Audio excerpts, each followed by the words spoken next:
నమస్తే, welcome to genius global. నేను మీ గణేష్. ఈరోజు జయశంకర్ భూపాలపల్లి జిల్లా కాటారం మండలంలో కాటారం నడి సెంటర్లో కొంతమంది ఇక్కడ ధర్నా చేస్తున్నారు. ఎందుకు ధర్నా చేస్తున్నారు, అసలు ఈ ధర్నాకు గల కారణం ఏంటి, వాళ్ళని అడిగి తెలుసుకునే ప్రయత్నం చేద్దాం. ఈ వీడియోను షేర్ చేయండి, ఒక లైక్ చేయండి, ఒక సబ్స్క్రైబ్ చేసే ప్రయత్నం చేయండి. ఈ మ్యాటర్ చాలా గొప్పగా ఉంటుంది కాబట్టి దయచేసి మీరు ముఖ్యమంత్రి దగ్గర షేర్ అయ్యేదాకా చేసే ప్రయత్నం అయితే చేయండి. ధర్నా ఎందుకు చేస్తున్నారు అడిగే ప్రయత్నం చేద్దాం. అన్న చెప్పన్నా, ధర్నా ఎందుకు చేస్తున్నారు అన్న? చెప్పండి. ఈరోజు ధర్నా ఎందుకు చేస్తున్నామనంటే, ఈరోజు సూరారంలో పోలం రాజేందరు ఇక్కడ జెన్కో కాడ కొట్టి చంపడం జరిగింది. అదేవిధంగా ఇప్పటి వరకు నెల 15 రోజులు 2 నెలలు అవుతుంది. ఇప్పటి వరకు కూడా పోలీసు వాళ్ళు స్పందించలేదు. ఇప్పటి వరకు కూడా మేము ఏం చేసినామంటే 2 సార్లు పోలీస్ స్టేషన్కి పోవడం జరిగింది, ఎస్ఐతో మాట్లాడడం జరిగింది. అదేవిధంగా మేము అక్కడ బాధితులను వెంటనే మీరు ఆడ కొట్టి చంపేసింది కాబట్టి ఆ బాధితులను వెంటనే శిక్షించాలని మేము ఆదివాసీ హక్కుల పోరాట సమితి తరఫున డిమాండ్ చేస్తున్నాము. అదేవిధంగా ఇప్పటి వరకు కూడా 2 నెలలు అయింది. ఇప్పటి వరకు కూడా పోస్ట్ మార్టం రిపోర్ట్ కూడా తీసుకోవడం జరగలేదు.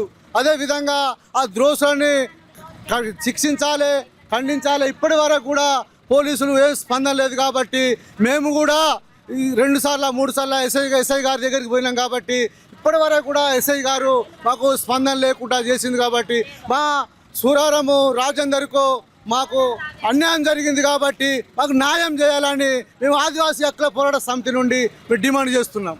ఏ విధంగా చనిపోయిండు ఆయన, ఎక్కడ చనిపోయిండు, ఇది చెప్పన్నా. ఏ విధంగా చనిపోయిండు, ఎక్కడ చనిపోయిండు? ఆయన జెన్కో వద్ద కేటీపీపీ జెన్కో వద్ద అనుమానాస్పదంగా పోలం రాజయ్య స్వరూప వాళ్ళ కుమారుడైన పోలం రాజేందరు 1వ తారీఖున అనుమానాస్పదంగా మృతి చెందడం జరిగింది. ఆయన మృతి చెంది ఇప్పటికీ 43 రోజులు గడుస్తూ ఉన్నది. గడిచినప్పటికీ పోస్ట్ మార్టం రిపోర్టుకు సంబంధించి ఇదివరకు వాళ్ళకు సరైన సమాధానం అనేది చెప్పలేదు. ఆ పోస్ట్ మార్టం రిపోర్టు రేపు వస్తుంది మాపు వస్తుంది అని చెప్తా ఉన్నారు. కానీ ఇప్పటి వరకు ఆలస్యం చేస్తున్నటువంటి పరిస్థితి ఉన్నది. ఈ ఆలస్యం కారణంగా మరి ఆ బాధిత కుటుంబానికి అన్యాయం జరిగేటువంటి పరిస్థితి ఉన్నది. ఇది ఇంకా ఇన్ని రోజులు గడుస్తూ ఉన్నా దాన్ని బయట పెడతలేరు కాబట్టి అనేక అనుమానాలకు తావిస్తున్నటువంటి పరిస్థితి ఉన్నది. ఎందుకంటే వాళ్ళు నిందితుల వైపున కొమ్ము కాస్తూ దాన్ని ఆ రిపోర్ట్ని పక్కదారి పట్టించేటువంటి పరిస్థితి ఉన్నదనేది ఆ కుటుంబం ఆవేదన వ్యక్తం చేస్తూ ఉన్నది. సరైన సమాధానం చెప్పడం లేదు. దానికి సంబంధించినటువంటి పూర్తిగా నిష్పక్షపాతంగా దాన్ని దర్యాప్తు చేసి వారికి న్యాయం చేయాల్సినటువంటి అవసరం ఉన్నది.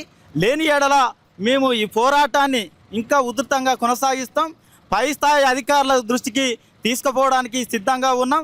ఈ పోలీసులకు వీళ్ళకు సరైన సమాధానం చెప్పక దాని రిపోర్టు తీసుకోకపోతే మరి వీళ్ళకి చేత కాకపోతే సిఐడికైనా సిబిఐకి అప్పజెప్పాలని డిమాండ్ చేస్తూ ఉన్నాం. అందుకోసమే ఆయన ఏ విధంగా చనిపోయారని మీరు భావిస్తున్నారన్నా? ఆయన అనుమానాస్పదంగా వాస్తవంగా చూస్తే ఈ కంతలో పెద్ద గాయాలు కావడం జరిగింది, మెడకాడ గీరకపోవడం జరిగింది. ఆయన వచ్చే రూట్లో బైకు అటువైపున పడకుండా ఒక కుళాయి ఉంటే ఆ జెన్కో దగ్గర ఒక వాటర్ ట్యాంక్కి సంబంధించినటువంటి కుళాయి ఉంటే అందులో కొట్టి చిత్రహింసలు గురి చేసి దాన్ని పక్కా ప్లాన్ ప్రకారం ఒక టీము చంపి అందులో పడేసినట్టుగా అవి చూస్తే ఆ యొక్క ఆధారాలు చూస్తే కనపడతా ఉన్నది.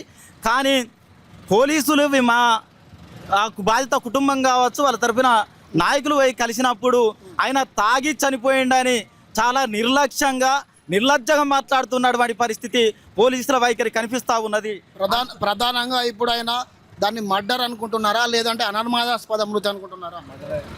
అది పక్కా మర్డరే, కానీ తేల్చాల్సింది డిపార్ట్మెంట్ కాబట్టి వాళ్ళకు పోస్ట్ మార్టం రిపోర్టు రావాలని చెప్పి నెల రోజులు వెయిట్ చేయడం జరిగింది. ఇప్పటికీ 43 ప్రధానంగా సుమారు ఎన్ని రోజులు అవుతుంది ఆయన చనిపోయి?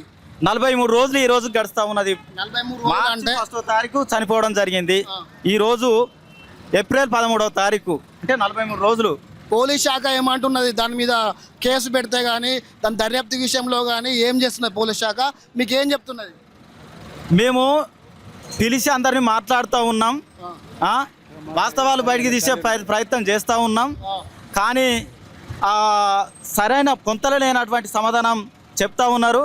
మొత్తం నిందితులకు కొమ్ము కాసే విధంగా ఆ యొక్క కేసుని పక్కదారి పెట్టించే విధంగా దాని మీద సీరియస్ అనేది వాళ్ళ సీరియస్నెస్ అనేది కనపడడం లేదు. ఏంది అంటే వీళ్ళు ఒక ఆదివాసులు, ఏం తెలియనటువంటి వాళ్ళు దాన్ని తాత్సారం చేస్తే 4 మాటలకు పోలీస్ స్టేషన్ వచ్చి ఆ తర్వాత వాళ్ళంతటా వాళ్ళే బంద్ అవుతారు అనేటువంటి ఆలోచనతోటి వాళ్ళు దాన్ని తాత్సారం చేస్తున్నట్టుగా మాకు కనపడతా ఉన్నది. అందుకోసమే వాళ్ళు చాలాసార్లు ప్రయత్నం చేసినారు. మాకు ఇక న్యాయం దొరకదనే ఉద్దేశంతో ఈరోజు ఇంత ఎర్రటి ఎండలో కూర్చోవడానికి సిద్ధపడ్డారు అనేది సందర్భంగా తెలియజేస్తా ఉన్నాం. ఇప్పుడు ఆయన చనిపోయిన ఆయన మృతి పట్ల ఎవరి మీద అయినా అనుమానం ఉందా? అనుమానం ఉన్నటువంటి వ్యక్తులని ఆ కుటుంబం చెప్పడం జరిగింది. వారిని పిలిపించి మాట్లాడి వెళ్ళగొడుతున్నారు తప్ప ఒక నిర్దిష్టమైన ఆ రిపోర్ట్ తీసుకునేటువంటి వాస్తవాలని గుర్తించేటువంటి ఆ బైకు ఎప్పుడైనా యాక్సిడెంట్ అయినా కానీ ఏదైనా కానీ బైక్ తాళం అంటే చాబీ ఆన్లోనే ఉంటుంది, కానీ ఆఫ్ చేసినటువంటి పరిస్థితి ఉన్నది. దానికి సంబంధించినటువంటి ఆ ఫింగర్ ప్రింట్స్ తీసుకోమన్నా కానీ దానికి సంబంధించినటువంటి షాంపులు సేకరించినటువంటి పరిస్థితి ఉన్నది. ఈ రకంగా వాళ్లకు న్యాయం చేసే విధంగా వీళ్ళ యొక్క పోలీసు యొక్క చర్యలు లేవు. అందుకోసమే అనుమానం ఉన్నటువంటి వ్యక్తులను చెప్పినప్పటికీ కూడా వాళ్ళు సరైన చర్యలు తీసుకుంటలేరు. కాబట్టి ఈరోజు ఈ ధర్నా చేయడం జరుగుతూ ఉన్నది. మేము పోలీసులకు ఒకటే విజ్ఞప్తి చేసేది ఏంటంటే ఇప్పటికైనా మీరు సీరియస్గా దాని మీద రిపోర్ట్ని తీసుకొచ్చే ప్రయత్నం చేయండి. ఆ మృతికి సంబంధించినటువంటి పోస్ట్ మార్టం రిపోర్ట్ని ఈ కుటుంబానికి విడుదల చేయాల్సినటువంటి అవసరం ఉన్నది. ఒకటి ఇది హత్య అని అంటున్నారు. అయితే విషయం ఏంటంటే వాళ్ళ మదర్ ఉన్నది. చెప్పమ్మా, మీ కొడుకు ఎట్లా చనిపోయిండు, మీకు ప్రధాన డిమాండ్ ఏంటి? అసలు మా కొడుకుని చంపిన వాళ్ళు నాకు కావాలి. ఇప్పుడు మా కొడుకుని చంపిన వాళ్ళు కావాలి. నేను ఎస్ఐ సార్ దగ్గరికి 1 రోజులు పోయినా. 1 రోజులు రేపు మా ప్రాణ్ 1 రోజులు దింపించిండు. 1 రోజులు దింపించి ఎవరు నన్ను అనుమానం ఉన్న వాళ్ళని అన్న వాళ్ళే పిలిపించిండు.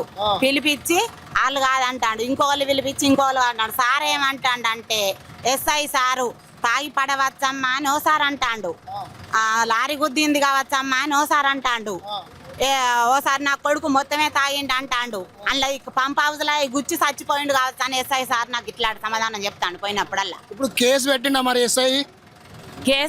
కేసు పెట్టిండు. పోస్ట్ మార్టం రిపోర్ట్ మీకు ఇచ్చిండా? ఇయ్యలే, ఇస్తలేడు అసలే. పోస్ట్ మార్టం రిపోర్ట్ లో ఏమొచ్చిందని తెలుసుకునే ప్రయత్నం చేసిర్రా? చేస్తే ఓసారి వచ్చింది అన్నాడు ఎస్ఐ సారు, మళ్ళీ రాలేదని చెప్తాడు మాకు. అట్లనే తింపించుడు జరుగుతుంది. ఇప్పుడు మీ కొడుకుది ఇప్పుడు హత్యనా అనుమానాస్పద మృతాన్ని మీరు భావిస్తున్నా? ఎవరో చంపి అని లేచి నా కొడుకుని. మీకు మీ కొడుకు హత్య అన్నట్టుగా ఏదైనా ఎవరి మీద అనుమానాలు ఉన్నాయా? ఉన్నాయి. ఎవరి మీద ఉన్నది? ఆ విలేజ్ లో పర్సన్ మీద ఎవరైనా? మద్దుల పెళ్లి అమ్మాయి ఫోన్ చేసింది, ఆమె మీద ఉంటే ఆమెను పిలిపించిండు సారు, ఏం లేదని అడిగిండు మామూంగట్నే. మద్దుల పెళ్లి అమ్మాయి అంటే మీ కొడుకు ఆయన లవ్ ఇట్లా చేసిండా? ఎట్లా లవ్ చేసిండట. లవ్ చేసిండనే పిలిపించిండు. పిలిపించి వాళ్ళు వాళ్ళ వల్ల ఏం కాదని వాళ్ళని పంపించిండు. అలా ఏం లేదని. మీ ప్రధాన డిమాండ్ ఏంటమ్మా? ఇప్పుడు ఒకసారి కొడుకుని చంపిన వాళ్ళు మాకు కావాలి, అంతసేపు లేవం. ఇది మా కొడుకుది హత్యనే, ఆత్మహత్య కాదు, అనుమానాస్పద మృతి కాదు. మా కొడుకుని ఎవరో చంపేలా పడేసిర్రు. ఈ పోలీస్ శాఖ వాళ్ళు పట్టించుకుంటలేరు. మా కొడుకుకు చంపిన వాళ్ళని తీసుకురావాలి, మాకు తగిన న్యాయం జరగాలి. అంతవరకు మేము ఇక్కడ నుంచి లేవము. మా కొడుకుని చంపిన వాళ్ళకు శిక్ష పడాలి అని చెప్పి తల్లిదండ్రులు, ఆదివాసీ హక్కుల సమితి, పోరాట సమితి వాళ్ళు, ప్రజా సంఘాలు ఇక్కడ కూర్చొని ధర్నా చేస్తున్నారు. ఈ వీడియోని గౌరవనీయులు ముఖ్యమంత్రి రేవంత్ రెడ్డి వరకు షేర్ చేయండి. అదేవిధంగా వీలైతే శ్రీధర్ బాబు గారి దగ్గరికి కూడా షేర్ చేయండి. ఈ బాబు ఎవరైతే ఉన్నారో ఆయనకు న్యాయం చేసే విధంగా మీరు షేర్ చేస్తారని నేను భావిస్తున్నా. దయచేసి ఈ వీడియో షేర్ చేయండి, లైక్ చేయండి, సబ్స్క్రైబ్ చేయండి. నమస్తే, జై హింద్.